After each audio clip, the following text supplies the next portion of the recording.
This question or comment comes to us from Steve in Ireland, and he makes a good point, because here's the deal. He says, when I put my hands on the club, so if I take my grip, and I'm going to put my right hand on the club, because my right hand is lower on the club than my left, is not my right shoulder going to be slightly lower? Yeah, slightly.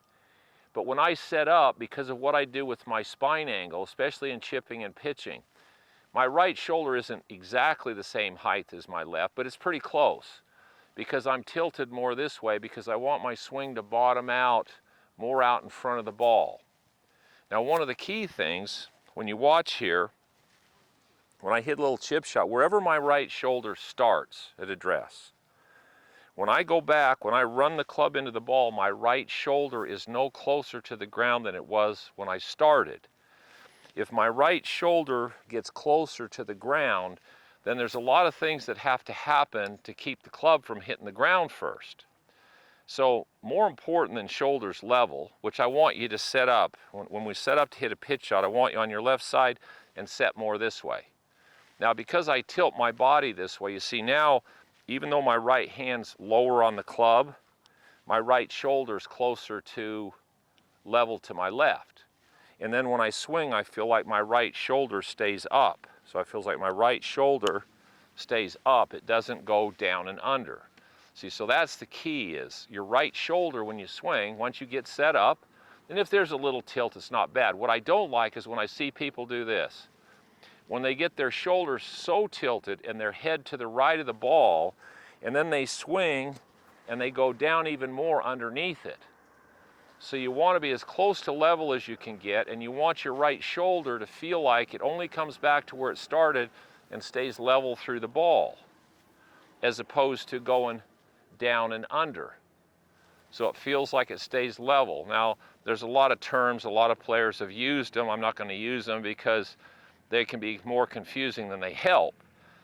But you just don't want this in the setup. I can't tell you how much it hurt me over my career when they told me, okay, you're going to hit a chip shot, you get set up, here's what you do. Move your weight to your left foot.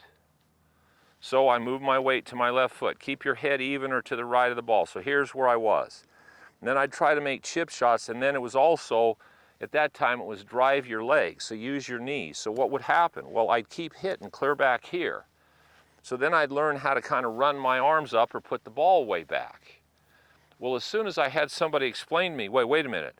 Yeah, you want your weight left, but you do it this way. My weight's on my left foot. If I was going to pick up my right foot, what would I do if I couldn't move my hip?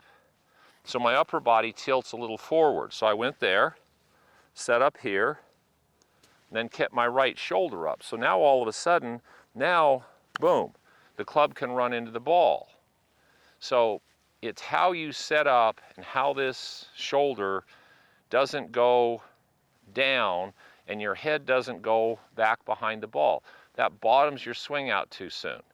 Is there a little tilt? Yes, in most players there's a little, but you'd be surprised how many tour players, if you watch them on TV, they get up to hit a little pitch shot. Watch how level their shoulders are, even though their right hand's lower on the club than the left. That's because of how their spine angle's tilted and how they're using that to make the circle of the club and the club bottom out correctly.